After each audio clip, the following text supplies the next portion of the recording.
Shkaya. Good morning. We're learning as a schusper for Shlema Filan Chai by Sarah and for Meir Ben Cyril Peril when Daf Tesvav Amid Aleph. A little bit past the midway point. Tani, so we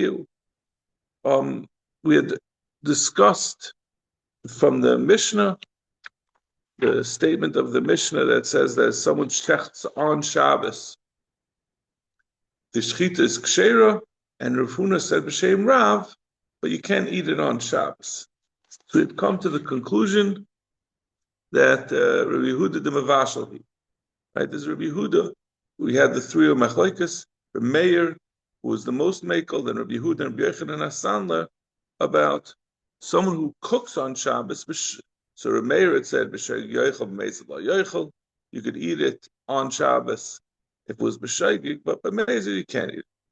Rabbi Yehuda on Shabbos. Yehuda says, b'shaygig you can eat it matzah Shabbos, and mezid you can never eat it. Rabbi Yochanan and Hassanla said that b'shaygig, the person who ate it can never eat it, but matzah Shabbos, other people could eat it b'shaygig. And b'mezid, no one could ever eat it at all. So Tani Tanaka made it up. Hamavashal b'Shabbos b'shaygig. Someone who cooks on Shabbos b'shaygig. Yoichel b'mezid lo yoichel. If he does it b'shaygig, you can eat it, b'mezid he can't eat it.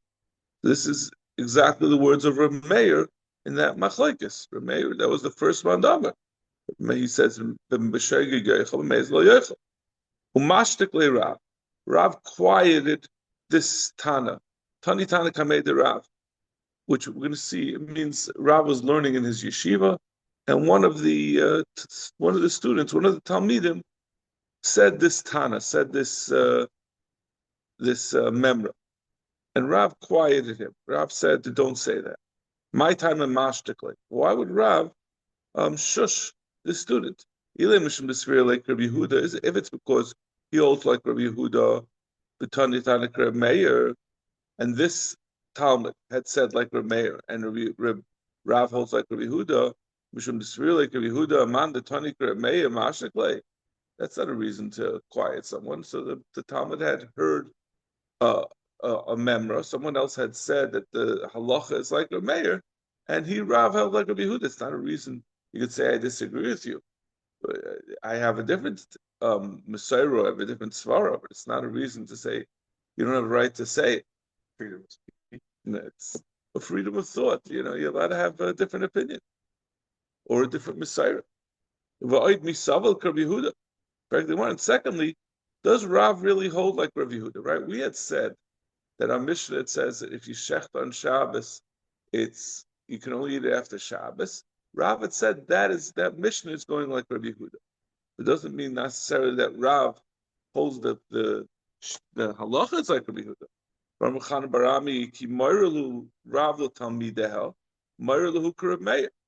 When Rav would say what the halacha is to his talmidim, he would say the halacha is like Rav Meir, that you can, when you cook something on Shabbos, b'shaygig, you could eat it. Kidarish b'perka, darish Rabbi Yehuda, b'shem amayaretz.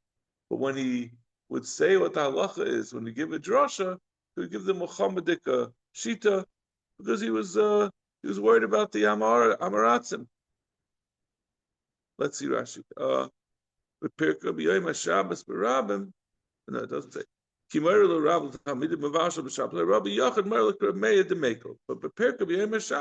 he gave a Shabbos drasha, he would say, better to stay away from it altogether. Because he knew the Amaratzim, once they would be allowed to use it b'shaygig, they would next week, they would go and cook b'mezid. So he was afraid of being misconstrued? He was afraid that they would forget the halacha, they would forget the details of the halacha. It means if so, they would say, when Shmerel, one week they see Shmerel by mistake cook something. They'd say, we pass like Rameir, so you could eat it. The next week, Shmerel would do it b'mezid, and they would say, we could eat from Shmerel's cooking, even though it's b'mezid. They wouldn't remember that was because it was b'shayig the previous week. So he said, don't eat from anything that was cooked on Shabbos. It's not such a shver thing, we also are capable of getting a little mixed up about the halachas of mevashel b'Shabbos. Is this a seal? Or is this like I think it's generally a siyag, right? It's all well. I think it's halacha that comes from the fact you're not allowed to be nene from doing an avera. Now b'shaig is not an avera. In the maze it is. I don't know if it's a siyag or it's takanos v'chamim that you can't be nene from an avera on Shabbos or generally. Right? I think that was where it all started from.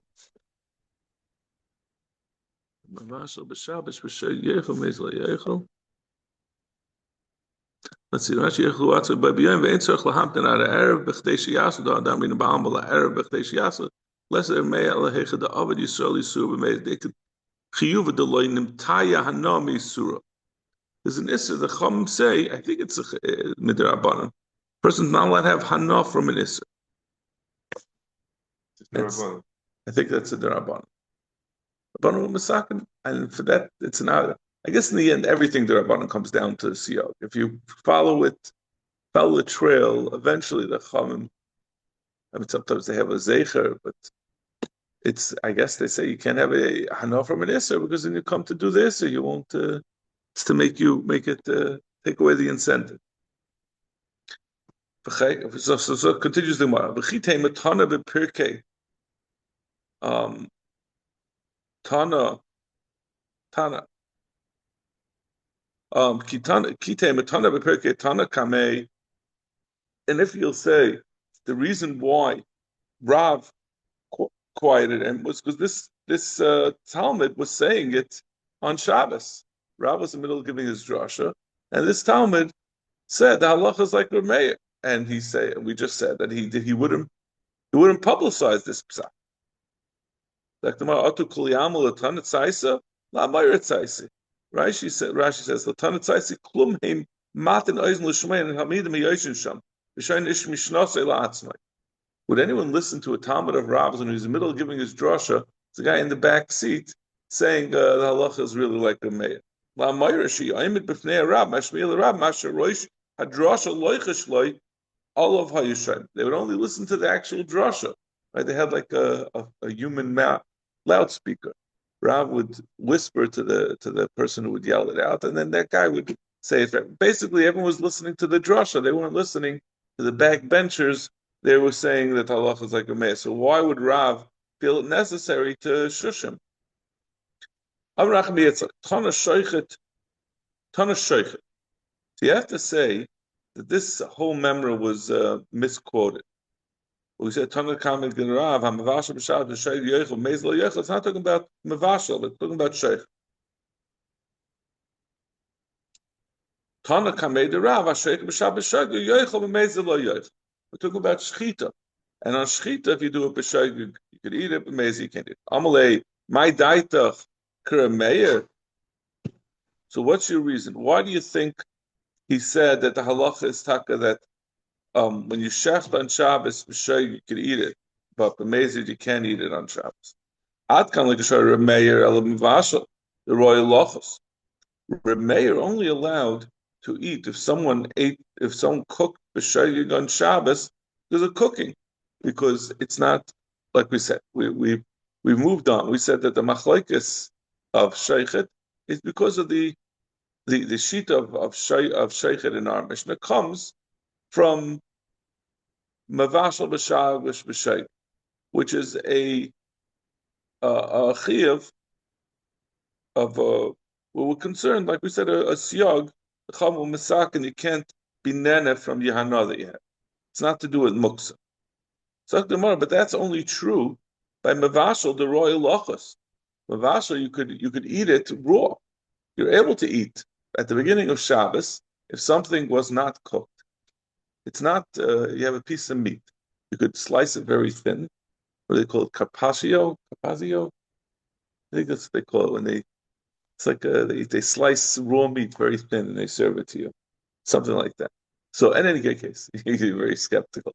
You can eat meat raw. There is such a thing. So it's not a problem of muksa. It's only a problem of being nana from the cooking on Shabbos. Aval sheichet. They ain't royal lochus, but someone who shechs b'sheich on Shabbos, it's also not because of the gzera that you're not allowed to have hana from an iser, but rather the problem is that it's muksa. At the beginning of Shabbos, something that shechted was not able to be eaten. It was still a live animal. It's even minachai. Fact the Gemara, v'hamas nisan the sheichedu. Fact the Gemara, but our Mishnah, where this all came from, this all started. We said if someone shechs on Shabbos, which we said taiched it to mean b'sheigig, we said he could eat it on Shabbos. Well, you're saying that even Reb Meir would say it's also because of muksa. Darish chia barav mishmei derav asura batilu liyuma. We said this is only according to Rabbi Yehuda, because Rabbi Yehuda will say it's also, like we said by Mavashal, he says you can't, you can't even eat it on Shabbos. Even b'shayga you can't eat it on Shabbos. Rabbi Meir shari. The fact that we said it's going like Rabbi Yehuda, right, says Rabbi Meir is chaylik. That means Rabbi Meir, who would say that in our Mishnah by Shaykhet, it would be mutter. We're not concerned about the shchita making it muksa. The Gemara Kishar Meir saying it's a muksa. Our Mishnah is talking about an unusual case. Our Mishnah, the reason why it's not muksa, is going to we're talking about where the person had a cow, and his wife was nebuch sick, and he knew he was going to have to feed her some steak to get her to it's pikuach nefashos, and he's going to have to shech the animal. And she was sick before Shabbos, so therefore it was not muksa. The cow was ready to be eaten from before Shabbos. He knew he was going to have to do it for pikuach nefashos. Zakmara yachi my time of the Yehuda also. If that's the case, why would Rabbi Yehuda say that if you shecht it on Shabbos you can't eat it? It's pikuach nefashos. Of course you could shecht it even on Shabbos, and you could the chayla could certainly eat it. We're talking about that at the beginning of Shabbos, there was a chayla, so it wasn't muktzah. Then on Shabbos, the chayla got better, and someone shechted it b'shay. So now it becomes similar to the machlokes of Reb Meir and Reb Yehuda by Mavashal.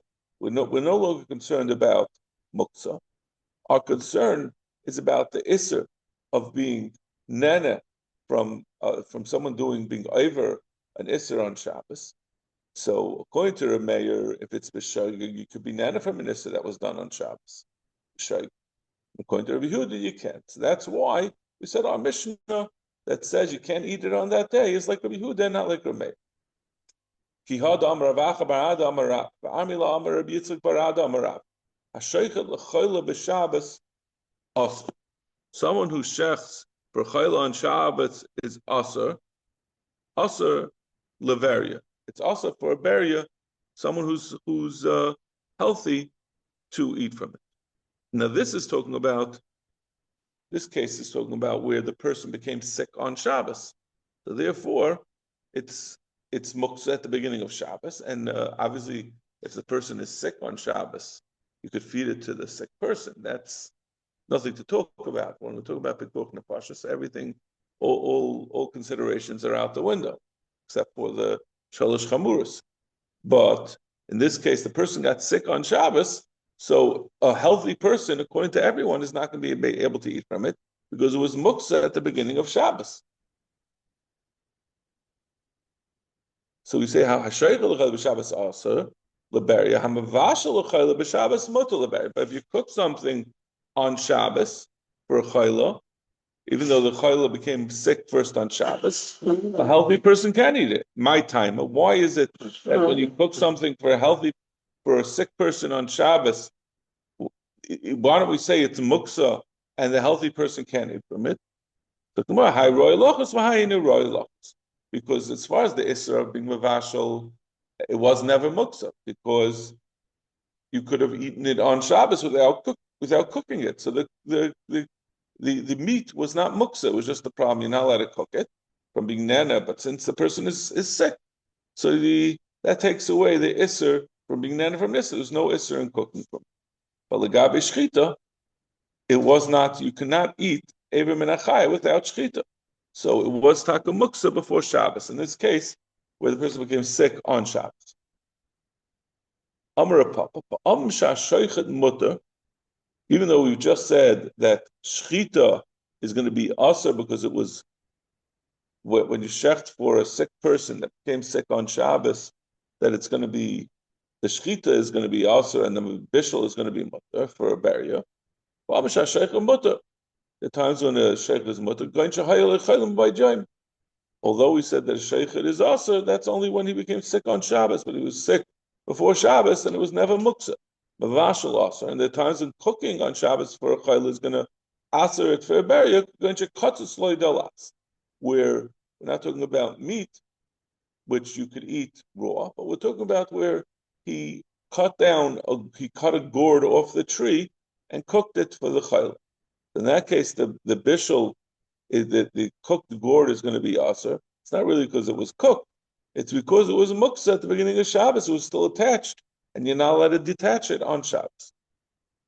Amar Avdina min Ha'adai, Hilchos halachis hashreika l'chayla b'Shabbos. Someone who shechts for chayla on Shabbos, mutter leberia ba'umtza. It's mutter for a barrier to eat it from raw. That's talking about where it was. We're talking about where he was sick from before Shabbos. My time, even the ashlik is possible. As we're going to see, there's going to be an exception, the Gabi Bishul, that there's no. We're going to say there's another gzeira that's possible, but in this case, that gzeira doesn't apply. When you eat a kazai, when you have to shecht for the chayla, then by force you're also shechting the whole animal you have to shech the whole animal all at one time. So we have no reason to worry to make a gzeira that maybe you'll come to increase how much you do. You won't just do for the chayla, you'll do extra.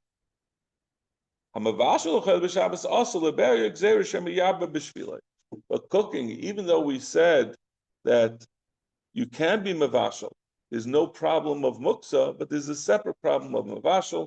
Halacha lamaisa, he says, like we said before, that Rav wouldn't say it in front of Amaratzim. He says there's also a gzeira. We're worried about when you cook for a chayla on Shabbos, you'll come to and you'll do more than necessary. We all know, right? You're allowed on Yom Tov. You're allowed to. It's coming close to Shkia. You want to cook a pot of food for your kids, right? You're allowed to cook on Yom Tov, but you're not allowed to cook for the next day. So if your wife is canny, she'll cook a whole pot of soup, chicken soup. And then give it to the kids, and then leftover you could have even for the next night, even though it was cooked. You could cook it for one day of Yom Tov for the next. So, but that's what you're allowed to cook. But over here, where you're cooking for a chayla on Shabbos, you can't. A barrier is going to be also to eat from it because we're worried that you're going to be marba. You're going to do more than necessary for the chayla. Zok the mission. Hashoichet b'magal yad, someone who shechts with a hand harvester. So this is a kli that Rashi says had teeth on one side and was sharp on the other. And as we know, you can't shech with something with teeth. That's going to, you have to slice with the shchita. You can't rip. And whenever you have any teeth, that's why you can't even have a nick in the knife, because that will be ripping. So if you shech with a magal yad, which has two sides, or bitsur with a sharp rock, or bekana with a sharp reed, shitas ekshera. All these things are kosher, because in the end, the first one you're using the sharp side, and the other two are they only have a sharp side. Hakol shech, then anyone can shech. Ula oilim shech, you could always shech. The Gemara is going to explain what this is coming to be marba. Ubechol sheichten, you could shech with anything, chutz mimagal kotzer, except for a magal kotzer. That's not the hand scythe, which has two sides. This is the Grim Reaper scythe that only has a serrated edge. It's an edge with teeth. Bahamagira, a saw, obviously also has teeth. Bashinayim and teeth. Batzipirin, meaning literally teeth of an animal. Rashi says, Shinayim hatchuvim belachi shel behema. The guy takes a whole jawbone of an animal with its teeth and uses that for shchita. Obviously, that's not a sharp edge. Batzipirin, and the person's animal's nail, a claw. Rashi says mechuberes, well, it's still attached to the animal. Because these things, Rashi says shein choyken. Choyken really means chokes, but it means shein choyken ela koiren machmas habginis. They don't slice, but rather they cut because of the teeth. You're gonna have to explain the tzipirin. This pirin is actually, Rashi says, the time of tzipirin, the problem with the tzipirin is that it's still attached to the hand, which really Shinaim has two problems. First of all, it tears, and it's still attached. So It's probably something. that's the Gemara is going to say that anything that's attached is also can't use it. The Gemara never really explains why. I'm not sure why. I guess it's not your kayach. If you figure out why, if you see in there why, I did not see why. Zok the Gemara, hashoichet. We said in the Mishnah, hashoichet b'ma'agal yad. It's kosher. Hashoichet di'evet in l'chatchila. It's masha. It's only b'di'evet good, but l'chatchila you can't shecht with these things. Bishlam b'ma'agal yad. I can understand the first thing with the hand scythe, which has two sides. Maybe you'll use the wrong side, the side that has the teeth. But a sharp rock and a sharp reed, lechatchila, you can't do it lechatchila v'ramini b'chol shoichet. You could check with anything. Bein b'tzor, bein b'skuchus, bein b'krum b'shalkani. You could use a rock or a glass or a sharp reed, the stem of a reed. So it says b'chol shoichet, you could do it. It said lechatchila. So loy kasha kam betolish kam b'mechuber. No, that's taka the nafkamina. Those things that what we're saying in our Mishnah that it's only b'di'evet, it's talking about where it's mechuber. For some reason, mechuber is worse.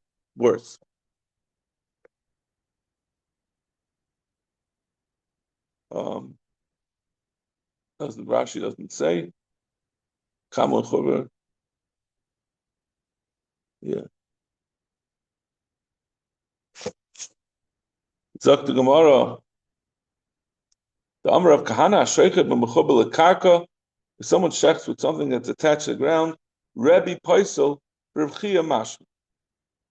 So this is they're going to call this a brisa. It means that the Rav Kahana and Rebbe were arguing about what the Shitas Tanoim was. Rav Kahana says, Rav Kahana says, Rebbe will say, Rebbe's either Rebbe himself or Rebbe said, oh, b'shem another Tana. Rebbe, it's going to be a Tana himself. He says it's possible. Rav Chia Mashma, Rav Chia says it's kosher, even though it's mechuber lekaka. So we're going like Rav Chia. Rav Chia says it's kosher. Ad kan lekamach Rav Chia ela b'di'evet. Avlechatchila loy. So Rav Chia is going to be the Tana over here. It says it's hashoichet b'ma'agal yad, or what's it called? The tzur b'kana. We're talking about where they're still attached to the ground, and therefore Rav Chia says the evet in lechatchila loy. Rav Chia is not a Tana. That's what I was trying to explain. Rav Chia, I think, was quoting another Tana. Rav Chia himself is an Amayra, but he was saying, so the Tana of our Mishnah is like the Tana that Rav Chia quoted that says the di'evet l'chatchila loy. So Mayu kimtek Rav Chia u'di'evet. The saying our Mishnah is going like Rav Chia b'di'evet. Elahada Tanya b'chol shoich. You could shech. Bein b'tolish bein b'mechuber bein she'asak on l'mayla v'tzav bein l'mata. We have a brisa that says you could shecht with anything. This is l'chatchila, whether it's attached or whether it's mechuber, whether the sakin is l'mayla, the sakin is on top, and the throat of the behemoth is on bottom, which is the normal way, the proper way, or whether it's the behemoth is on bottom, or whether the behemoth is on top and the knife is on bottom, which is the problem because then there's a chash that the weight of the behemoth will bear down on the knife and it will be pushing rather than slicing. Even so, it's kosher. You make sure that it's not the behemoth doesn't push onto the knife. So in any case, the first part of that that price that says money, it's not like Rabbi or Rabbi Chia, the Yavin Lechatchila loy. That price says Lechatchila, and Rabbi only says B'diavad. Rabbi, the Yavin Nami, according to Rabbi, even B'diavad, you can't do it when it's Mechuba. It's like Rabbi Chia. That price is going like Rabbi Chia. It said you could do Lechatchila. Lechatchila. And even though Rabbi Chia had said, Rabbi Paisa Rabbi Chia Mafsher, that Rabbi Chia did not mean to say that it's only b'diavad. Even though it had said it sounds like b'diavad. He was just saying that because he said it talked about the case of b'diavad. Say even to Rabbi, he's saying to Kayach of Rabbi that Rabbi says it's going to be possible even b'diavad. So Ein Echanabi, Rabbi Chia would say that l'chatchila you could do. In fact, tomorrow, but now we have a problem. Money, Rabbi.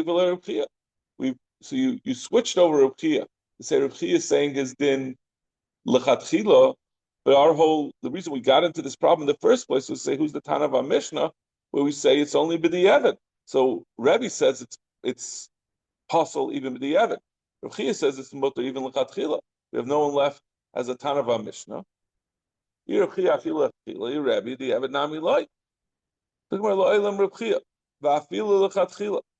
according to Rabbi Chia, and our Mishnah is even going lechatchila. Rabbi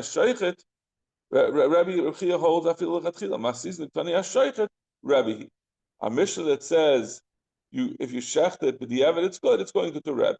Kasha the Rabbi Yad Rabbi. So now we have a problem. Rabbi says you can't do it at all, and our Mishnah says you can do it b'diavad. Like kasha.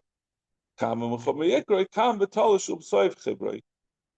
even in Mechubar, we're talking about Mechubar, where we said Rabbi holds that you can only do it, you can't do it at all, but that which Rabbi said that you can't do it at all, that's only if it was Mechubar, if it was a rock that was attached to the ground, or was a reed that was still growing from the ground, and you sharpened it in place. So it was never separated from the ground.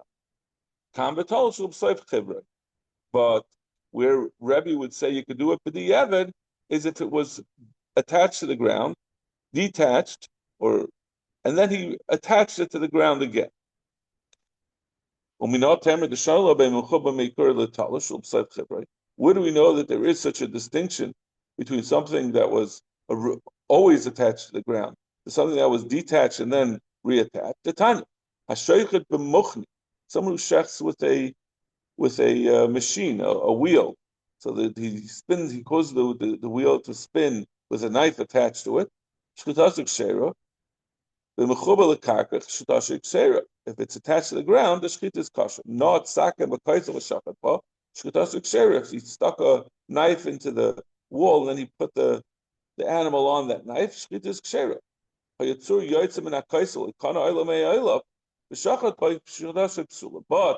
there was a knife, if there was a sharp rock that was sticking out of the wall, that he hadn't put it there, means it wasn't talish ulub saif, ikra ulub saif. I'm sorry, talish ulub saif chibray, but it was always there. Or you have a reed that he sharpened, but it never was attached to the ground. Then shchitas pshula, kasha nadadi. So it's shver. What's the difference? Allah shamina shani beimachubah mikra letalish ulub saif chibray. So you see from this brisa that were mechalik between something that was always attached to the ground, which is Remeir. That's where, who was it? Rebbe says it's going to be possible even with the Eved. But if you detach it and then attach it, then Rebbe will say, "But the Eved, it's good." Okay, we'll have to stop over here. Is it possible that stone was sticking out of the wall and shot without pushing the animal? You do push the animal. You're saying how do you make